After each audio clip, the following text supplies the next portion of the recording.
Hello all, this is JC3 from Is This Real? Do you want to start your own podcast?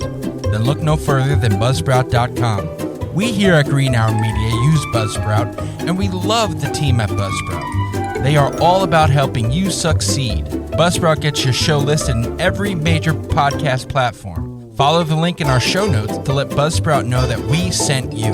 It gets you a $20 paid Amazon gift card if you sign up with a paid plan and helps support our show.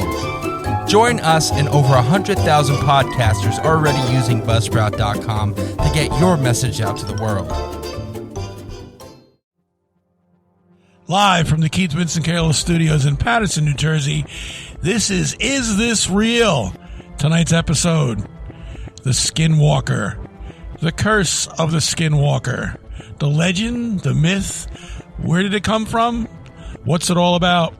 Tonight we have our usual panel of four crazies in the booth, and I'll let Joey introduce them. Joey, our host.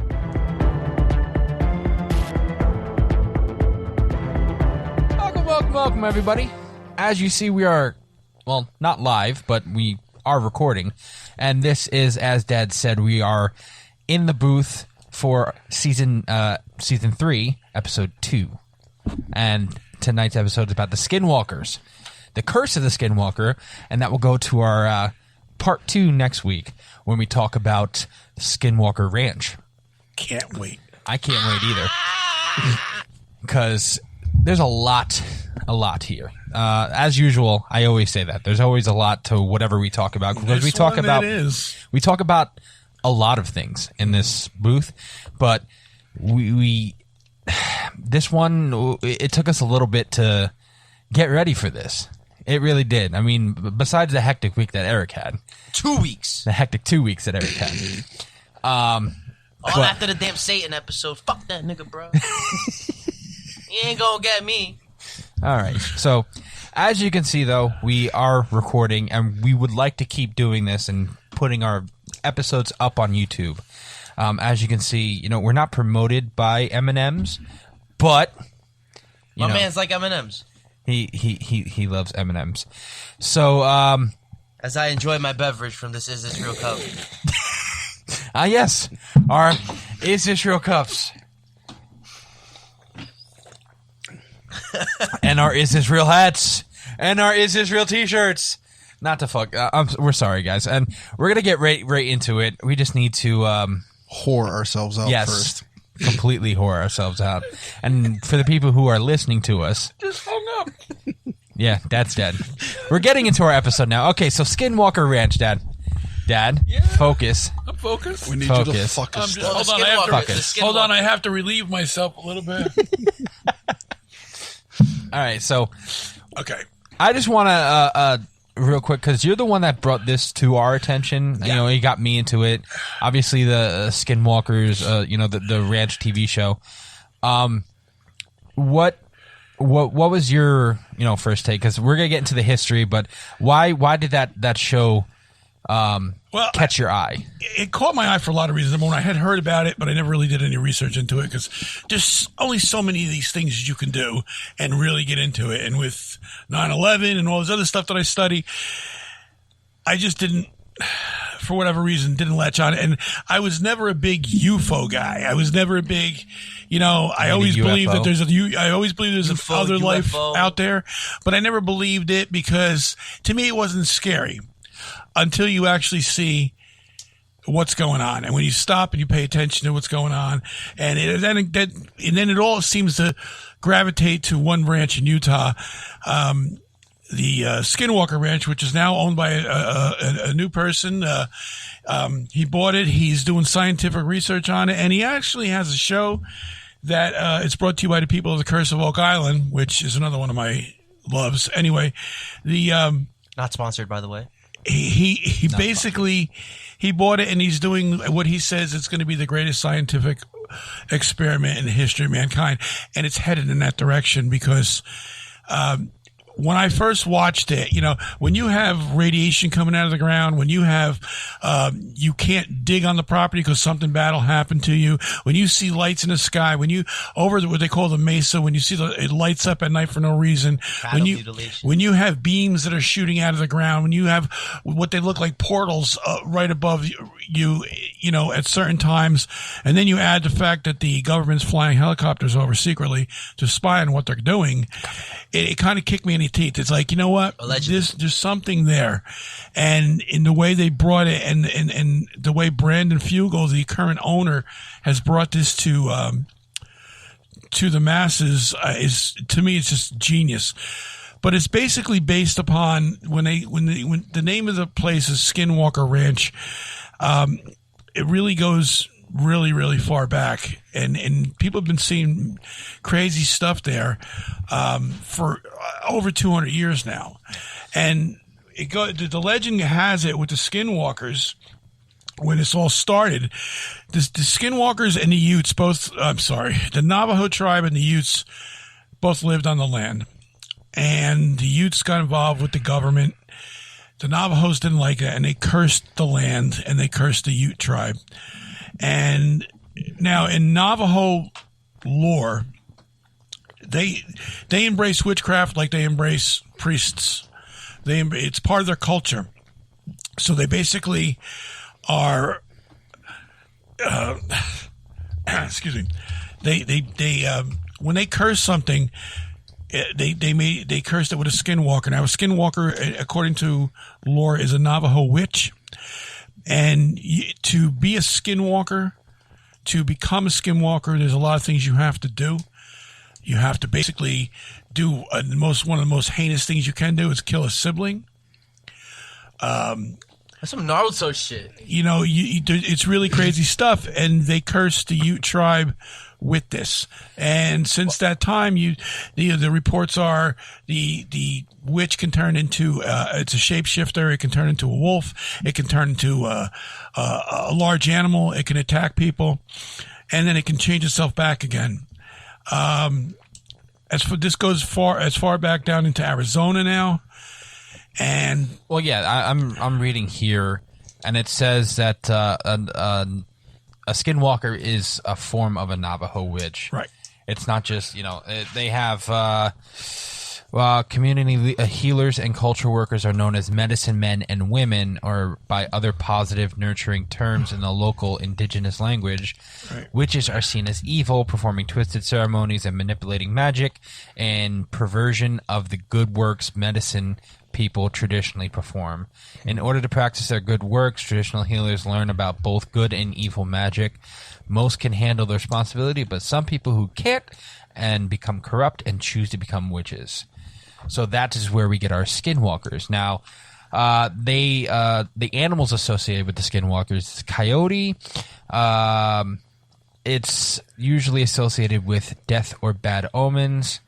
They possess living animals, people, and walk around in their bodies. Skinwalkers may be male or female. That's pretty fucked up. So basically, a skinwalker is a demon, a living demon. Right. That's what I attribute it to. I thought demon was inhuman. That was never human. Well, that's what I'm saying. It's a human demon. That's what I attribute it to. It's the same. Didn't you just say it was a witch? Yeah, I'm gonna just go with if the Navajo deemed it as a witch. That's what I'm sticking with. I'm gonna just. Yeah, but back in their times, if that's what they deemed it, it makes more sense. I'm gonna just call it a witch because it honestly makes more sense if it was a person, or if it is a person that is just doing some evil magic out here. That's still kind of human at the end of the day. So it could also be the fact that the Navajos, in their belief, could believe that they were summoning a demon to help along that possessed one of their shaman, exactly, healer. I know I'm being so stereotypical and probably offending people by that. No, the rabbit hole's deep here, folks. But I don't know their culture. Maybe their head healer had to get possessed by whatever spirit that they called in order to curse the land. Well, obviously, if we're going to talk about, we're going to talk particularly about the ranch next week, right? And hopefully we might have a special treat for people. Thank you. We're working on it. We're working on it. But it doesn't just relate just to that ranch. The whole Southwest has, things happening with, skinwalkers. And this is, to me, these going, skinwalkers is the same as, werewolves and shapeshifters, which basically I'm just they're all in the same type of category. You've been watching too much Supernatural, haven't you? I have. Shout out. But it's like subcategories. It's like it's transitioning or whatever the fuck you want to call it, and then this is like Skinwalker. It's basically it's the same type of thing, but it's I guess different in a way because this is more Navajo. This is more of a Native American lore of more than anything else. Well, this is more in depth than something you can compare it to a werewolf, because if you think about the mythology, werewolves, I mean, they could be human during the day and then wolf at night, or only during moon cycles, or whatever the case is.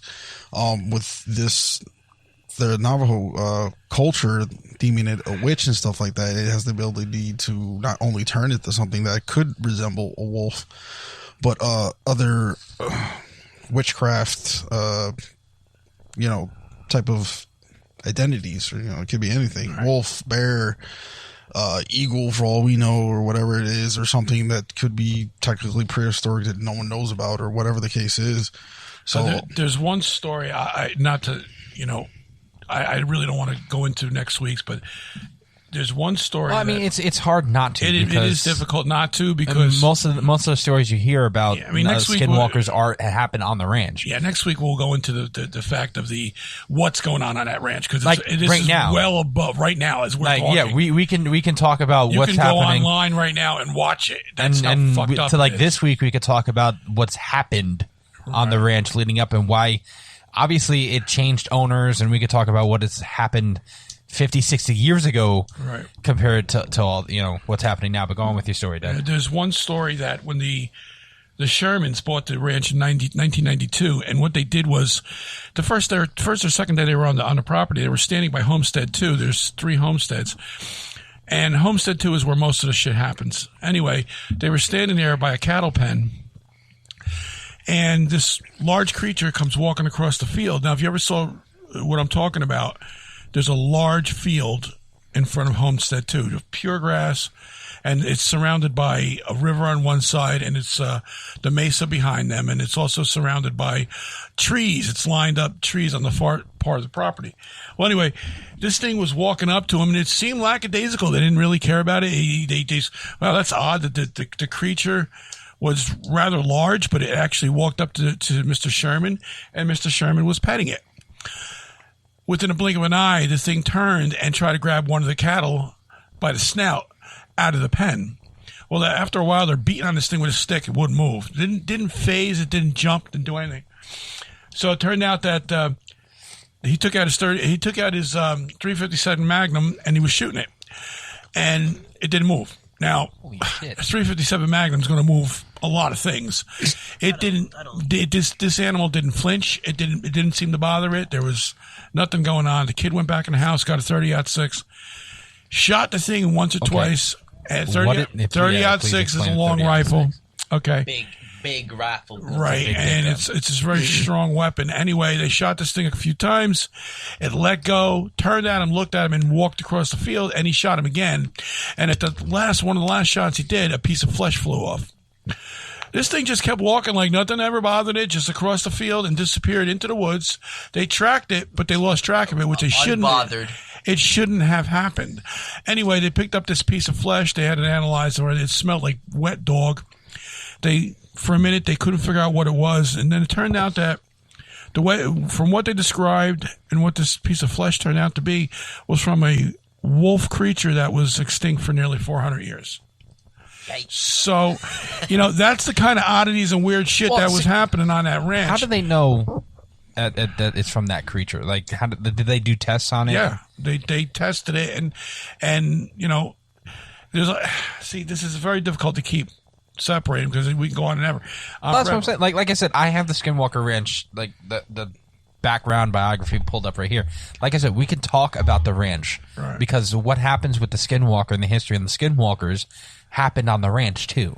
Well, that story is probably just a great precursor to next week's That's episode. What I'm saying. We could talk about the past. If anything, let's start off with like the timeline because I know Eric basically has everything he needs to know. So why don't we give it to him for a little bit? Give us the timeline. Not everything you guys need to know. I mean, I have a website here. I got another one there. I got everything. So this is the Skinwalker Ranch timeline from the actual website itself. The farthest it goes back is 1776. America. But it started with the Dominguez and Escalante expedition, which just to give, because it was a little vague, so just to give a little information on that. Father Francisco Dominguez, he was born in Mexico. He received a commission from his Franciscan superiors to inspect the lives of frontier padres, spread Christian values, and to search for an overland route to the recent established monetary settlement. And he asked Father Silvestre Valdez de Escalante, he was born in Spain, to join him in that. That was in 1776. They were also helped by a 12-year-old Ute boy, who's from the Native Americans. Like the Utes or the like same? The Utes. Well, we say Ute, but Utes, you know, I don't know how it's pronounced. Our English should horrible. be called Ute. I feel like it's Ute because it's just more. It feels more natural that way. I really want to channel Fred Gwynn right here, but I can't. I can't do it. No. You said what? Utes. Please what don't. exactly is a Ute? Yeah. I'm sorry. Youths. Anyways. Shout out Fred Gwynn. Rest in peace. After that, the next year is 1789, which there was a treaty broken by the Utes and the Navajo. There's a really deep history, or really thorough history, between the Utes and the Spanish settlers of New Mexico at that time. They were duking it out for land. There was at one point that the Spanish they put a law that they were forbidden from trading with unchristianized Indians. This was you can look this up. It's on, look up www.southern-nsn.gov. It gives you that full thorough timeline of what I'm talking about in there, because there's certain things that was just kind of left out. After that, we go 1860 or 1861. There's a Northern Ute Reservation established by presidential decree. It's an executive order by Abraham Lincoln at the time. This is where things start getting interesting. In 1860 is also when the Utes joined the U.S. Troops in a campaign against the Navajo tribes. At that particular time is when the Navajo cursed the land with the Skinwalker curse. 1880, several bands are also families of Native Americans. Several bands of Ute tribes relocated by the U.S. government onto the reservation surrounding it. In 1886, Buffalo soldiers were stationed at Fort Dunce. Buffalo soldiers were an all black cavalry. Oh yeah, it's like the Bob Marley song, "Buffalo Soldiers." Look, yeah, I got you. I'm cultured. We'll be back after a quick break.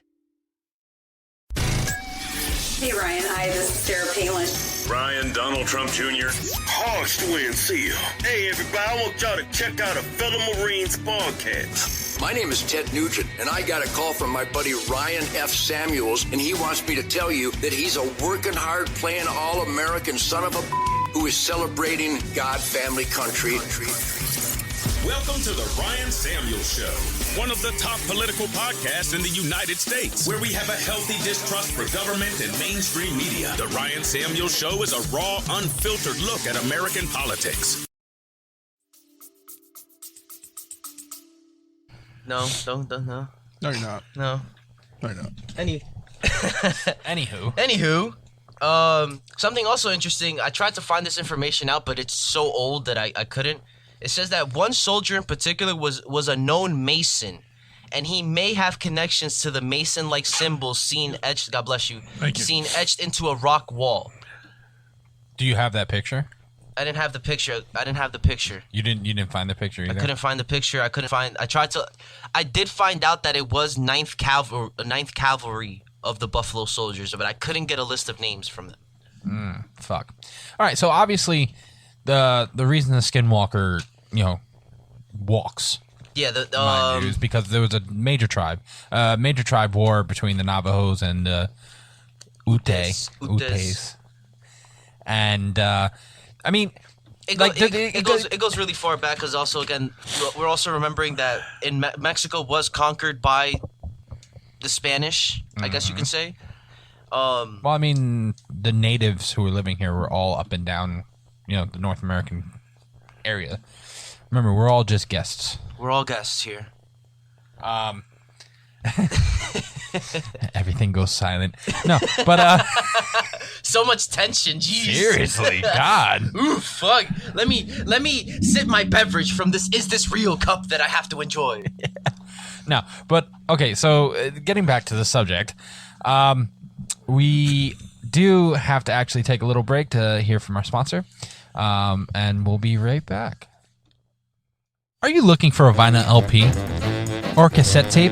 45 RPM? If so, you come to the right place. Golden Spins.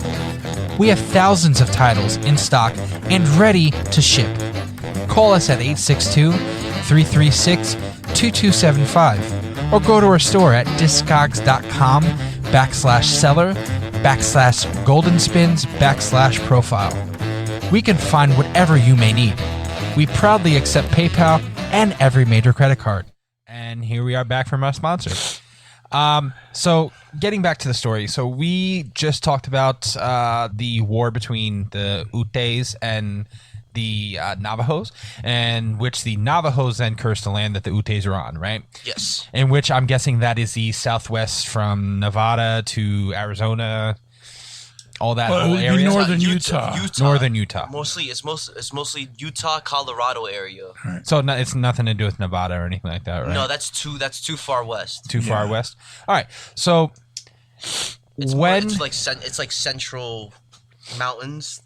These tribes. There's also a Skinwalker Valley in Arizona, and that's where Zach Bagans went for one of his episodes. I remember that, which was kind of weird because in that episode, I remember he went into a cave, right, and he saw, I think it was writings on the wall. He got sick, and there was something like there was a fire that was made, right, but it was ashes, and someone threw like I think it was like a toy person or something. I think it was a small animal that they sacrificed. Yeah, something and like that. And the bones were there. Very strange, very strange. But I have a question. I mean, I know the desert, because we've talked about the desert before, which is in our earlier episodes. Please go listen. Before we had the two gentlemen that are to the side of us. I know the desert is huge, like especially in Southwest America. But do you think still to this day there are people that do that, like curse lands and sacrifice? I know people do it, but of course, to the serious point, really serious, like I'm gonna curse this person. Of course, absolutely. You're basically talking to two people of a Latino, Hispanic, or Spanish descent. We have relatives who probably dealt in it or know people who have dealt in it. It's very but it's also other cultures as well. I mean, you got to take a look at like Haitians and stuff like that who do or any people in those general regions who believe in voodoo, Jamaicans, stuff like that. Is that where the word like bruja comes from? Bruja is Spanish for witch. Yeah, it's the Can translation of witch can we or mute his witchcraft. fucking microphone? Just for 10 minutes. I just love saying that word. I'm sorry, bruja. That's just that's the word for witch, either witch or witchcraft, depending on Brujeria. I would associate more with witchcraft. Yes, witchcraft. Yeah, so basically, you would witch. consider this same thing. Oh yeah, absolutely. Yeah, okay. just from a different culture. Yeah, it's like it's like Catholicism and Christianity. It's the same thing, but just Catholicism and Protestant. It's like literally the same thing, but just everybody has their own different interpretation of it. You got to ask yourself this too. I mean, like every culture, Trust like me, Joshua said. Trust me, if a Native American came up to me and said, "Yo, I cursed that land over there," I would believe him. Oh, absolutely, I would too. There's tons of no doubt about it. I would believe him. I truly believe that there is tons of Native Americans and other descendants who probably would still deal in that stuff, simply because of the fact that come on, they have. Well, I feel like this is going to sound weird, but I think they have the right to. Their land was taken away from them. They were raped, pillaged, plundered, all that type of stuff. There's very little of them left. They can still thrive. I feel like they have to pass that down somehow, just to there are some keep ones their that culture, have to keep their culture alive. Yeah, there is probably. We're speaking for a culture that we have no part of. Yeah, so don't take it like. Yeah, we're not trying to generalize. This is just my personal assumption of how I would assume it would go, because Yeah, because you can just. I can kind of relate to it. Yeah, you can relate to it for us, and then you also make the association that they whatchamacallit. Jeez, I lost my train of thought. It's all your fault. Yeah, just blame it on me. So going back to the whole, if a skinwalker would be considered a witch, a bruja. Well, yeah, bruja, it is. I would look at it. I would look at it 100% as that is straight brujeria. That is from garbage can, Dad. Native culture. That's straight brujeria.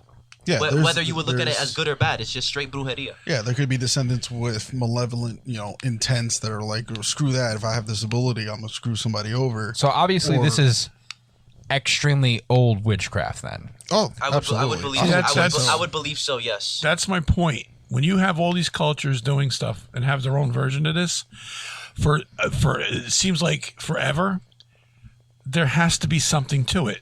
You have to be, like Santeria and stuff like that. These people have been practicing this stuff, whether you agree with it or not. They're not going to keep doing it if there's no results. So that's what makes me believe that something like the Skinwalker is very possible, even though it says, well, he's a shapeshifter and all this other shit. We don't know. You could say that too, though.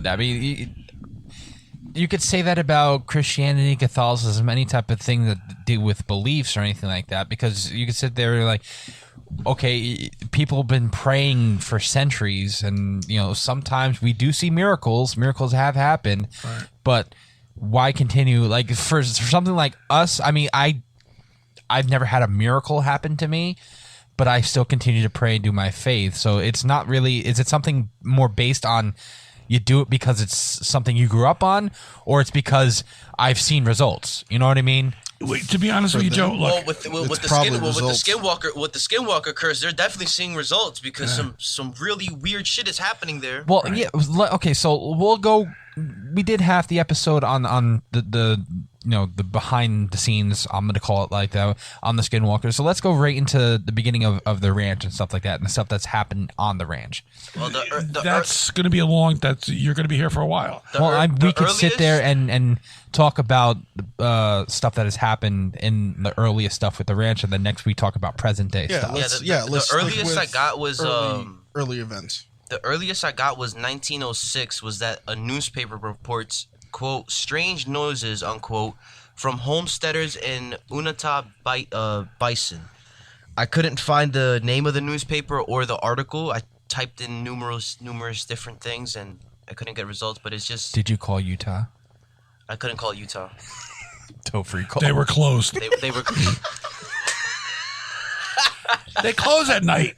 Leave them alone. They're tired of fucking chasing these things. But Like I said, but I have a question though, and we're talking about results. What results have been seen? Because obviously you talk cattle about mutilations. But if you talk about the ranch and you look at the stuff that has happened on the ranch, I wouldn't want to live there. There's so many options of what it could be, what the cattle mutilations could be. It could be something from UFOs. It could be something radiation wise. There's so many. How do we know it's? You don't, and the reason why, if you want to bring like, up if you catch something. Well, they have it, and it's not going. If this is going to be a skinwalker that can do what it wants to do when it wants to do it, a true cattle mutilation would find the cattle on one side, his eye gouged out of his thing, his ear taken off. Sounds like you've and done not it a trace of blood. Not a trace of blood. There's no animal that's not going to attack something. There's no cat. There's no large animal that's going to do that has the power to kill this thing, seemingly like that, and then not leave a sign of blood. You don't murder somebody and there's no blood there unless you strangle them. So my question is this: that yeah? But how do you know, bro? You were like very. You're like, whoa. You said an eye gouged out, an ear taken up. Hold up, buddy. Allegedly. No, I'm sitting there like, okay, so is that what's the word I'm trying to think?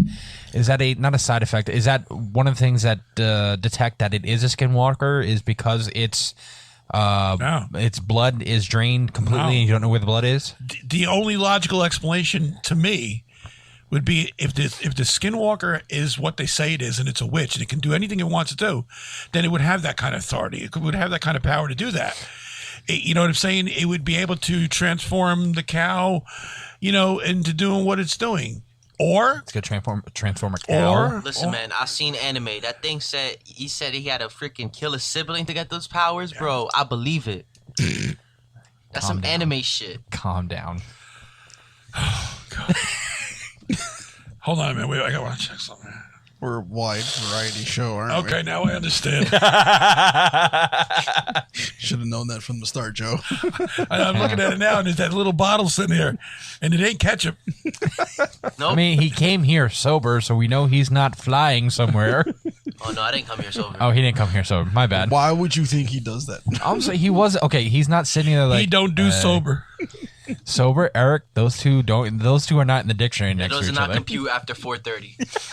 Oh my God. Anyway, I guess. But he does it in style, folks. He does it in style. I do it with my Is This Real coffee mug that you can get on www.greenarrowmedia.org. Coming soon. It's already here. Sip your tea, Joe. I am. There you go. But okay, sorry about that, folks. We're just so excited about our merchandise. It just give us it. All right. Don't give us anything. We're gonna keep doing this. Yeah. You don't have a choice. You're stuck with it. We own this bitch. I can't wait till 1 cup sells. We'll have a whole episode just on that. Can you believe it? Yo, is this real, bro? Yo. Did we really sell one? Is it real? Do we have $15? Are you sure about that, Joshua? Check the bank account one more time. Quick, what's the access Take to a the screenshot. PayPal? Take a screenshot. Where's the PayPal account? I need to verify. And like that, folks, I think we believe we may have killed our father. That's all right, though. We have to get back on the subject, though. Because in a couple of minutes, we do have to go to our sister sponsor. Our sister sponsor. But, I have the history of the ranch right here. So it was owned by, from 1934 to 1994, Kenneth and Edith Myers. From 94 to 96, it was Terry and Gwen Sherman. From 96 to 2016, it was Robert Bigelow. And then to 2016 to present, which is today. Hello. Brandon Fugel. So obviously Brandon Fugel is the one that's doing the TV show, allowed the TV show to happen. He is the current owner. The current owner, yes.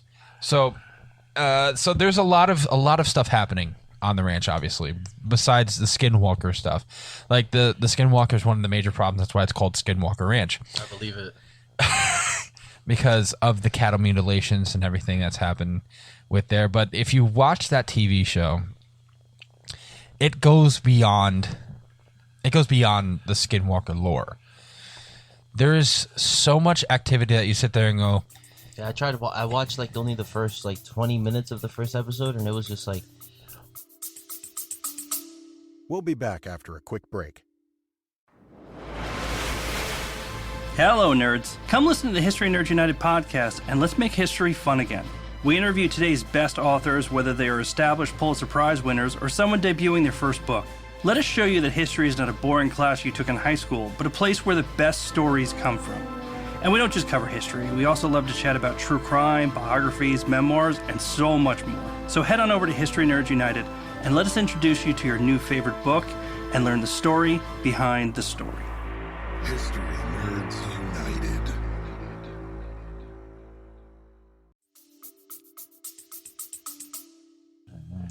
Well, the first episode is going to be a little bit daunting because they're basically trying to get you up to speed. Spoiler. But you got to watch if you. I mean, I don't want to talk about it, and we'll do that next week. But the ranch itself has so much history going back with the different owners. Now, I was talking to Eric before about this, and when the Shermans bought the ranch, other than that story I told you, they would go food shopping. And they were living, I believe, in Homestead 1 at the time. There's 3 homesteads. And they would put the groceries on the table. And then they would take them out of the bags and put them in the cupboards, all nice. Lady would turn around, and then the groceries would be back in the bags. So, you guys having a private party over there? Or? No, it's I'm looking on the page, and it says not to be confused with Skinwalker Ranch, and I just laughed my ass off about that. Well, I don't know about that. Anyway, and this is George Lucas. He's a Skinwalker. Oh my God! Allegedly. They're gonna rename the podcast allegedly. Might as well at this point. But there was a couple more owners, by the way, of the Skinwalker Ranch from 1905, which is earlier, to 1916. Now this happened when you got that newspaper. It was Monk Chavanaugh. Monk Chavanaugh. M-O-N-K Chavanaugh. That's dope. 1914 to 1945, it was Henry Lifster. And Kenneth and Edith Myers. And then 45 to 61, apparently there was another owner while Kenneth and Edith Myers were still the owner. It said Benton Locke was from 1945 to 1961, but obviously Edith, the couple, the Myers couple, it says from 34 to 94. So did they take a break in between? I don't know. We'd have to look that up. I'll call them. Call them. Yes, please do that. I'll call Utah while I'm at it too. As soon as Utah opens up, I'm sure they're relevant. During business hours. During business hours, Eric. All right. 7 to 11 every day. And of course, they're in a different time zone, so I have to be another hour. Yes, remember, Saturdays and Sundays are off, and then they do take off holidays. Especially, they take a week off for July 4th. Remember, it's the Midwest. It is. Now you know why. And they should also enjoy our Is This Real coffee cup. Yes. Let's take a break. We have a couple more minutes. Hold on. Okay. Yeah, don't do my job. Hey. It felt like a few minutes flew by. But I know there's a couple more stories about the 96 to 2016 of Robert Bigelow. A lot of stories. There's a lot of stuff that has happened with Robert Bigelow His on last name property, is also right? Right. Robert Bigelow bought it. He was a billionaire. He is a billionaire. He's still alive. He always had a lifelong interest in ufology, UFOs and stuff like that. And when he bought the ranch, he brought in the National Institute for Discovery Science, they shortened it, called NIDS. And what that was basically they were doing experiments on the property to try to find out what's going on here. They never got their answer. They actually led to more questions, and So, with that being said, he would have, like I said, portals open up in the middle of a field and people stepping out of it, seen by more than one person, and then close Captured up on video or no? No, not that I know of. This is just stories, but it's accounts by different people, and these are scientists. They're not going to make these things up, and that's really bizarre when you see something just open up out of another dimension and people crawling out of it, or a person crawling out of it. And then when that person is like an 8-foot animal beast figure and then it closes up, and the thing trots away, and it goes into the field, and you don't see it anymore. That's crazy. There's other stuff of beams that are flying out of the ground that they don't know where it's coming from. Which they call that the ridge, right? That's the area where they see that. No, that's called the mesa. The mesa. The mesa is a short, rocky ridge that runs along I believe, the northern part of the property, and that's where most of the stuff's happening. Right in the middle of Homestead, right where that giant field I was talking about earlier. And what that does is it tells you that there's something concentrated in that area. What is it? They don't know. Where is the high radiation rates coming from? People are getting radiation sickness because of what's going on there. Then all of a sudden it dissipates and it's gone. It's just gone. Fences and cattle in the area where the cattle were, they would go crazy and they would knock the fences down, and then they'd have to take 4 or 5 hours to get these cattle back in there. And once they did, 2 hours later, these cattle are in a part of the pen that is locked, and it's actually like a little hut where they go in for whatever reason. But it was locked from the outside. Now, but it was never open because the guy who had the key wasn't opening it.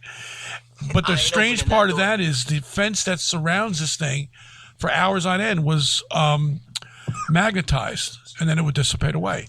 What causes stuff like that? I don't know, but I can tell you one thing. I do believe that this is a time travel situation. I do believe that place is a hotbed for, and this has nothing, and I'm going to emphasize, nothing to do with any kind of Navajo curse or anything like that, unless the two are working in tandem. And when they cursed it, whatever they cursed, they came from another dimension. I can't say. We don't know. Fucking terrifying. But that's what they're trying to prove. You know, the UFOs that are flying over the place in certain situations. I would never want to piss off a Navajo. And stuff like that. We love you. Why is this happening? Where is this coming from? And that's where it leaves us to present day. What is going on there? And I don't know what else to bring up other than that. I mean, you think it's also one of those, like, it could be one of those like Bermuda Triangle spots too. One of those spots. It could be one of those spots in the world. More about that when we get back from our little break here from our sister podcast. Yes.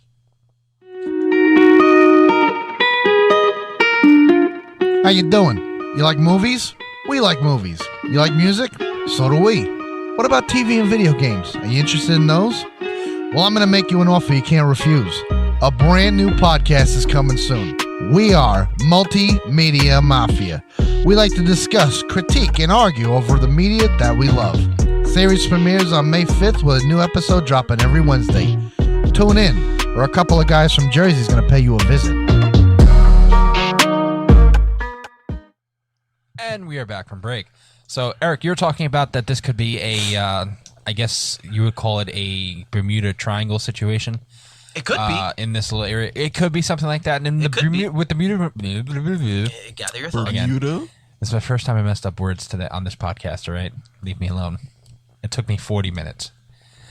Anyway, baby steps. Yes.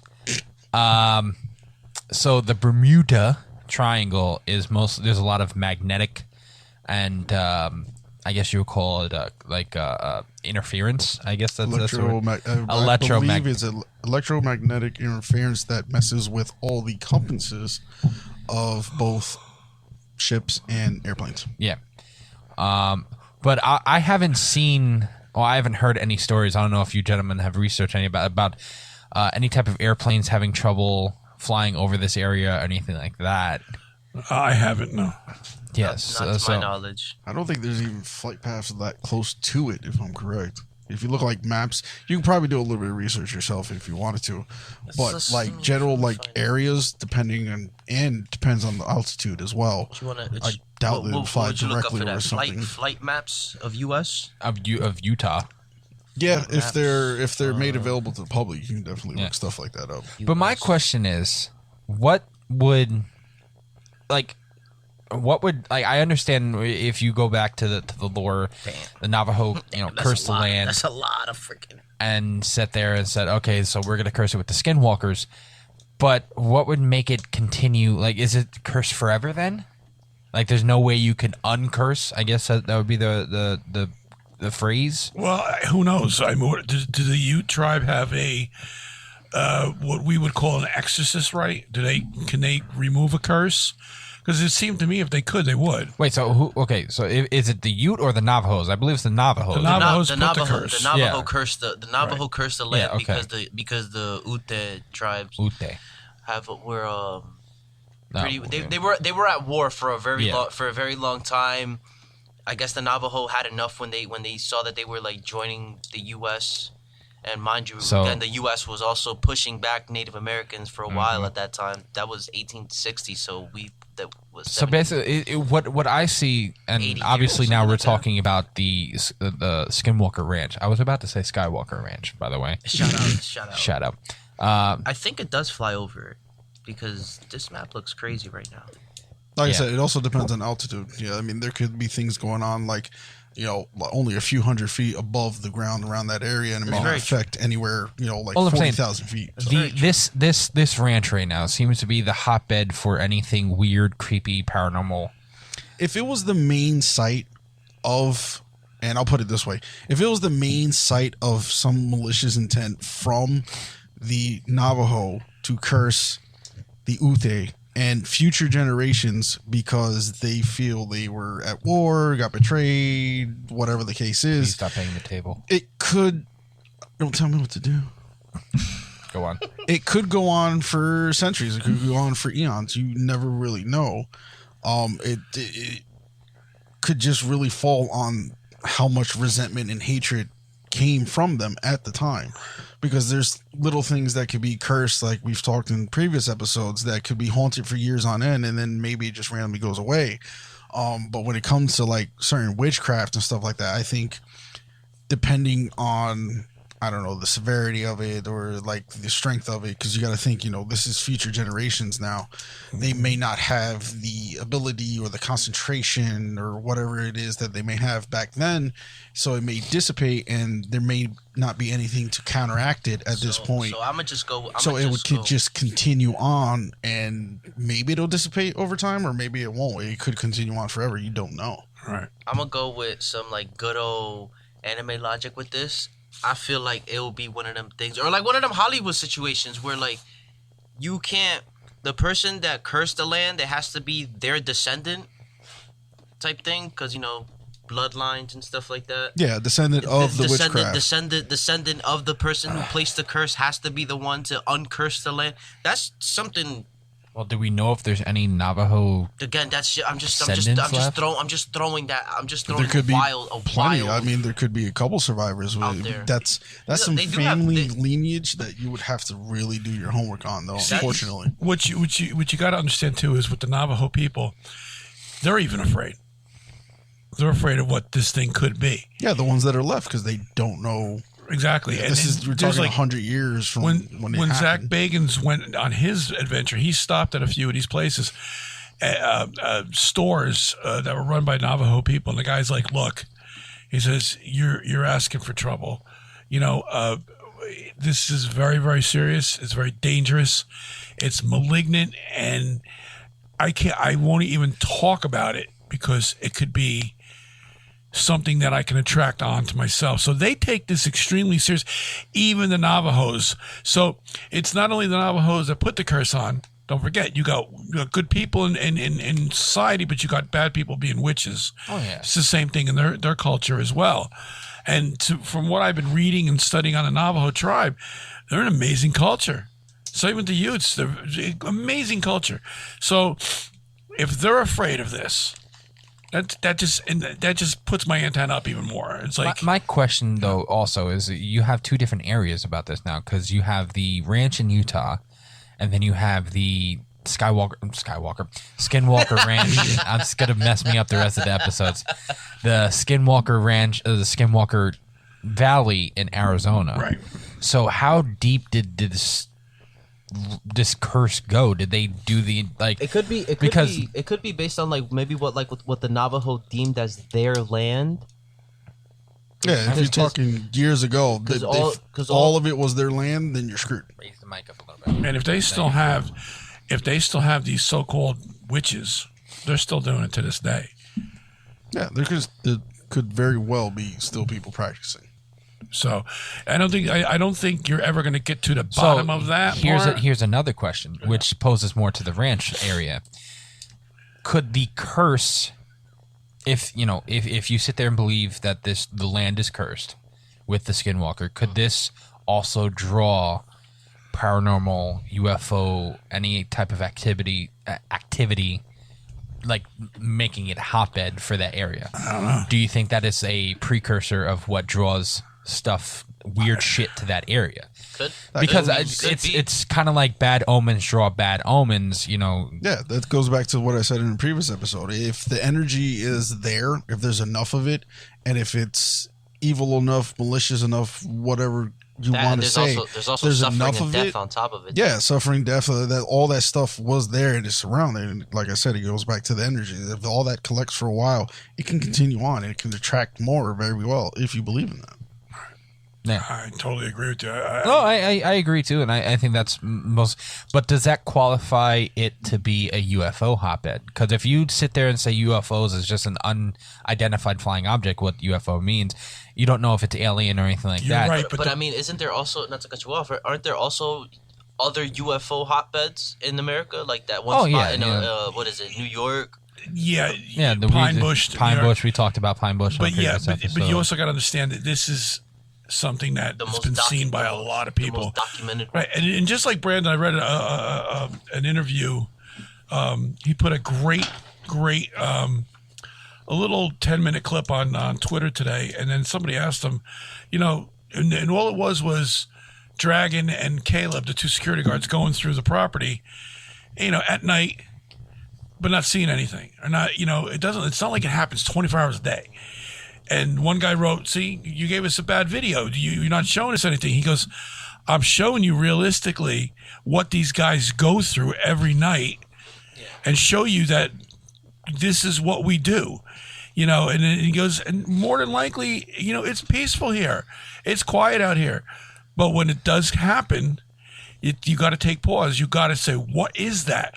When beams of light come out of the ground from nowhere." And I'm talking beams of light, like we all saw, like when car dealerships have a sale, they get those big spotlights and they sweep the sky. Well, this is a beam not quite sweeping the sky, but it kind of arcs up out of nowhere. The mesa, the rock formation out there, just lights up. Crazy. They're standing on it and it's lighting up. All right. It's just like the UFOs, interdimensional beings coming out of nowhere. Where the flying fuck is this all coming from? And, you're not going to get a people like the Utes and the Navajos and the surrounding people. It's all surrounded by Ute land. It's 512 acres, and it's surrounded all by the Ute tribe.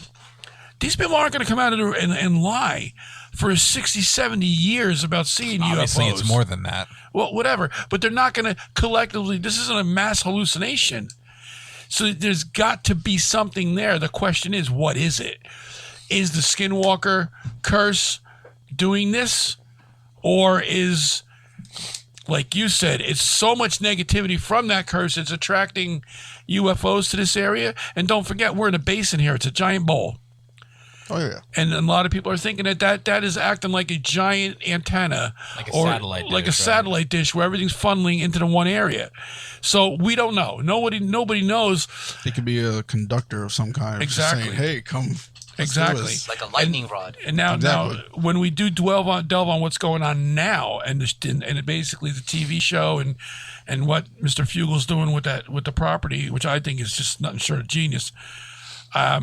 There's a lot more going on that's even more unexplainable, but that's for next week. Going back, there's so much high strangeness for the last, I don't know how many years now. And like I say, this has got to be more than just stories at this point, Well, I mean, obviously when you have years and years, hundreds of years. Yeah, you're talking about. And don't about forget the federal government was involved with Bob Bigelow. Okay, they actually went partners with him on NIDS. They actually gave him the funds to do it. Not that he needed the funds. The guy's a billionaire. He was giving billions of dollars to UFO organizations and say, look, stop bitching that you got no money. Here's the money.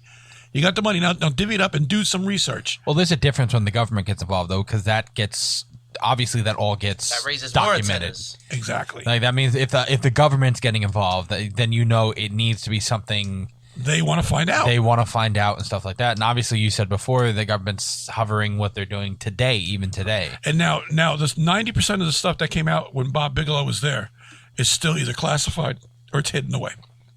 Hasn't made it to the masses yet. Why not? Why not? What is so classified about the UFOs? We all know about them. They declassifying videos every day now. Exactly. So at some point, I feel like they're trying to prep us for something. This stuff needs to Maybe go. the show is trying to prep us for something. Is it real? We're gonna figure it out. We're gonna figure out if it's real. Our job. We're gonna be like Sherlock Holmes if this is real. Well, Dad's done. Okay. But it's a great topic. It's a great story, and it does need to get done. We need to figure this out. We need to find out what's going on here. Cattle mutilation, wormholes, strange lights in the sky. Like I've never heard the wormhole story. I like it has. Well, I'm gonna. Okay. When I say the wormhole, I mean, you ever see like in stories where all of a sudden something opens up? It's like a bright light opens up, and it's something comes walking out of it, and then it closes back up and takes off. I don't know about taking off, but I've seen something like, open up, someone walks out and then closes, and then it's gone, something like that. Yeah, that's what it looked like. That's what it looked like, and that's what's going on now as I speak to you. Okay, and that's on video.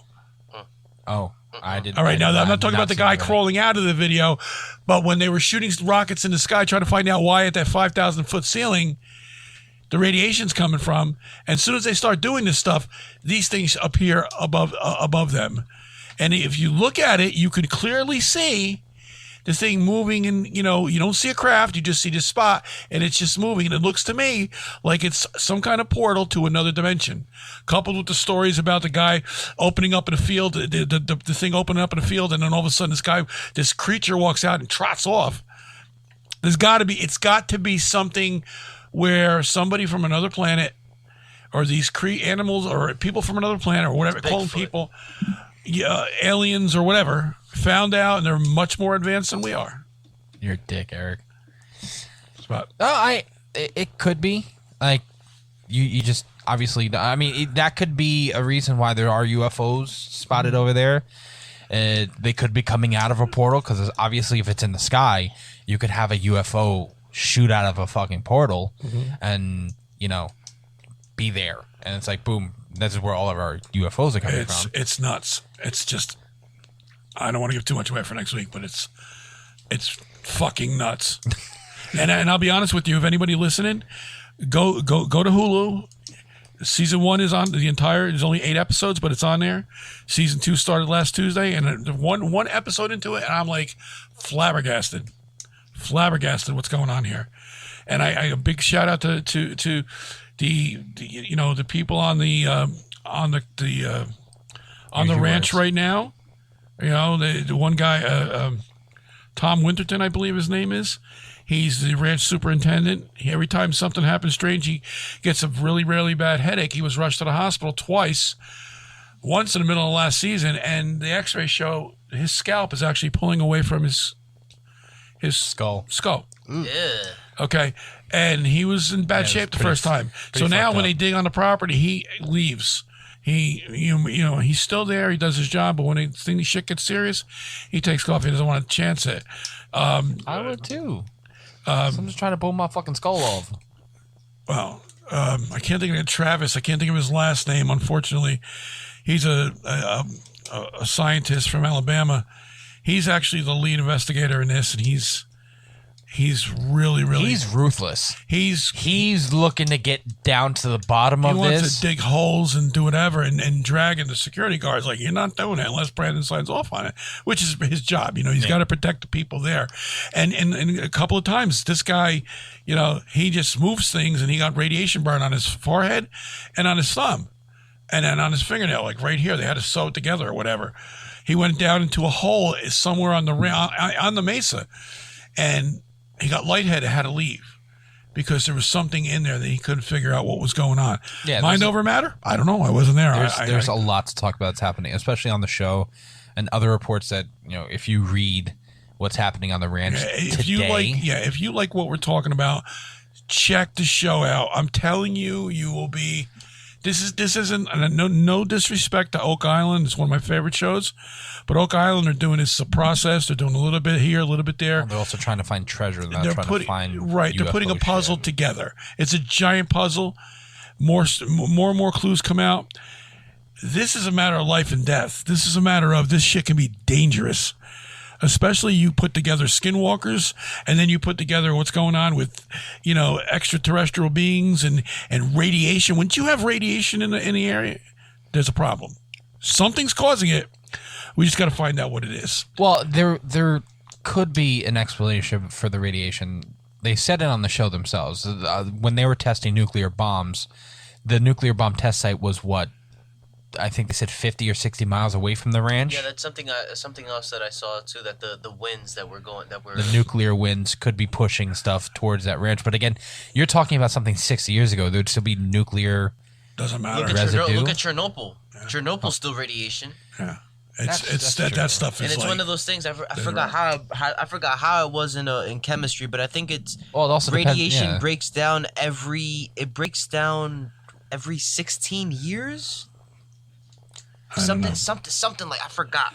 It hangs around. It takes a long time. So why is Nagasaki and Hiroshima still good, or is that like? I guess there's a certain amount of radiation there. I'm pretty sure there's still pockets of radiation around there. And I also believe that those two bombs that were used were not of the highest. Oh no, radiation. There's bigger Don't bombs. Forget, they were, and when you come down to they were just like toys. Test them out. Yeah, they were toys. See what it does. They were, and I no disrespect to the Japanese culture at all. That's kind of it's what because this is what they had to do, so they thought. I have my own opinions about that, but we will talk about that in the future. Yeah, we can do that in the future. I just don't want to bring it up now because that gets. I'll talk to you about that after, Joshua. That is a rough. Anyway, I think this was a pretty good episode. Anyway, I think we've covered what we could with the history. Yeah. Well, at least the backstory of the Skinwalker I hope anybody curse. That's listening out there can actually, we'll do some more research on this and find out if you're interested in this topic and you're listening to the show, you might be interested. Who knows? There's a lot there, and listen on our Patreon. Feed your brain. Yeah, we have a Patreon that's up and running. We have a website now, greenhourmedia.org. Go on the website; it'll have both of the podcasts. Us and our future new one, which should be recording this Sunday, I believe. And what's the name of that one? And that is Multimedia Mafia. Triple M. And that will be recording this Sunday, and it will be posted next Wednesday. And, excuse me. So go on our website. We will be having our cups up, our hats, and our T-shirts up. And, go check out our tiers for Patreon. We have a couple, 3 different tiers, a couple different prices, and you get little perks here and there with the Patreon. So please, we definitely would love, you guys to be listening more. We want to do more stuff for you guys. Tell us what you want to hear. Tell us what you're into. Go to our social media. You're going to hear our social medias after the episode, and please go post. We're always, me and Josh are always on Instagram. We're always on Facebook, checking the Facebook pages. Always. Please just go. And a little shout out next weekend. We will be down in South Jersey at the Island Beach State Park. We're going to do our little investigation of Island Beach State Park. Not that it's haunted, not that there's aliens, but we're just going to do... It would be cool to catch a UFO. We're just going to do our little walk through the different trails and show you guys. It'd be cool that I leave you behind and I'm in the truck coming back, but that's fine. We're gonna. It's always an Uber asshole. At some point, I want to stop. Always an Uber asshole. I can get an Uber. I want to stop in at the. They have an old life-saving station there, and what they do now, it's a museum. I like to talk to the guy. He's very knowledgeable, and maybe get his take on what's going on and the history of.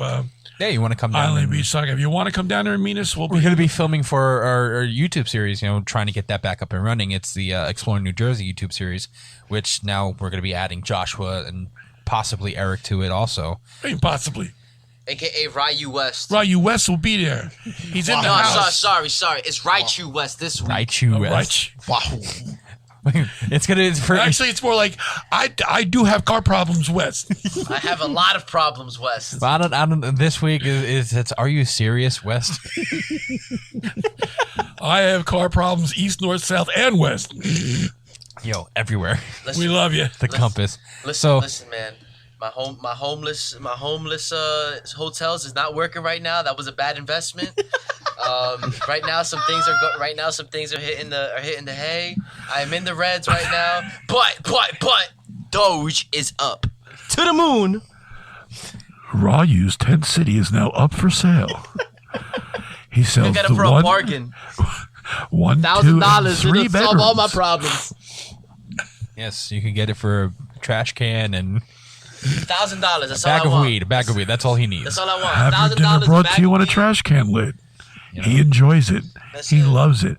But unfortunately, it has fell on hard times. Even the homeless aren't going there anymore. Eric, how's actually your moon weed business? That one's also in the reds too. Everything. It sounded like a great investment, but you know what? I should have listened to my CPA. And but I do have to give out a little shout out to Eric. Congratulations on your new apartment. Yes. You and your girl getting a new apartment. Congratulations on that. Arigatou gozaimasu. You know.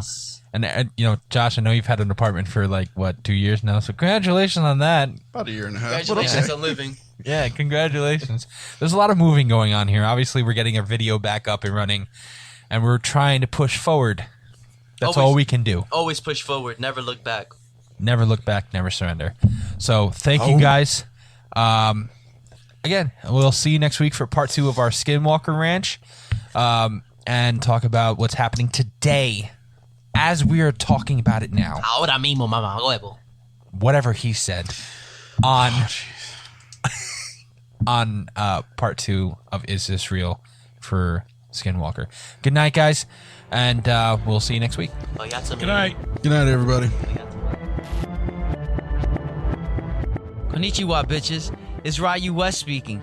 If you want to find out more about the Is This Real podcast, follow us on Facebook at facebook.com/isthisrealpc, or on Twitter at isthisrealpc, or on Instagram at isthisrealpodcast, all one word.